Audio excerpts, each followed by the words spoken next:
जीवन में संघर्ष समझे कि आने वाला कल बेहतर। किसी भी मनुष्य के जीवन में ऐसा कभी नहीं होता कि वो बिना किसी संघर्ष के किसी वस्तु या मंजिल को पाले, क्योंकि जब तक मनुष्य अपने किसी विशेष सपनों या मंजिल को पाना चाहता हो, उसे अक्सर किसी न किसी तरह की मुसीबतों का सामना करना ही होता है। जीवन में संघर्ष तो सभी मनुष्यों के लिए होती ही है, फिर चाहे वो आप कोई विद्यार्थी हो या फिर कोई व्यापारी या नौकरी करने वाले। संघर्ष से जूझकर ही तो आप सफलता की ऊंचाइयों को छू पाते हैं। इसलिए हमें कभी भी अपने जीवन में आने वाली किसी भी चुनौती के लिए तैयार रहना चाहिए। एक बार जीवन में असफल हुआ एक व्यापारी जंगल में भगवान को याद कर रो रहा था।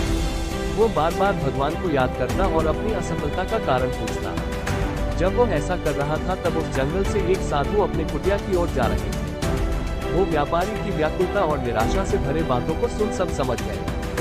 साधु ने उस व्यापारी को पास बुलाया और बताया कि मैंने जंगल में घास और बांस दोनों के बीज बोए हैं। उन दोनों बीज की बहुत मेहनत से देखभाल की। पहले ही साल में घास तो हरी भरी हो गई, लेकिन बांस का बीज जैसा था तैसा ही रहा। लेकिन फिर भी मैंने अगले साल भी बांस के बीज की वैसे ही देखभाल की जैसे घास की। लेकिन दूसरे साल में भी बांस का पेड़ विकसित नहीं हुआ, लेकिन मैंने हिम्मत नहीं हारी। तीसरे साल में फिर मैंने बांस के बीज की देखभाल की, लेकिन कुछ न हुआ। चौथे साल में भी यही हुआ। 5 साल में मेरी मेहनत रंग लाई और बांस का एक छोटा सा पौधा उग गया, लेकिन बहुत छोटा और कमजोर सा। फिर भी मैंने हिम्मत नहीं हारी। 6 महीने में ही वो पौधा 100 फीट लंबा हो गया।